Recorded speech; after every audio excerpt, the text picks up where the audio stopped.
আসসালামু আলাইকুম গাইস। আপনারা সবাই কেমন আছেন?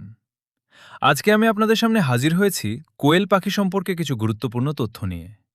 আপনাদের মনে বাচ্চার বোর্ডিং সম্পর্কে অনেক প্রশ্ন জেগে ওঠে। তো আজকে আমি কথা বলবো কোয়েল পাখির বোর্ডিং সম্পর্কে।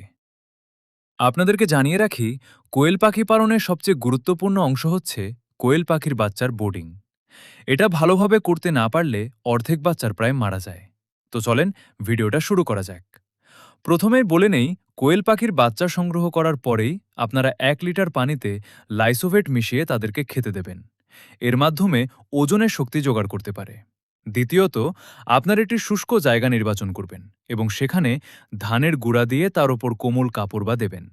তারপর টাইগার চারদিকে এমনভাবে বাহির থেকে কোনো বাতাস ভেতরে প্রবেশ করতে না পারে।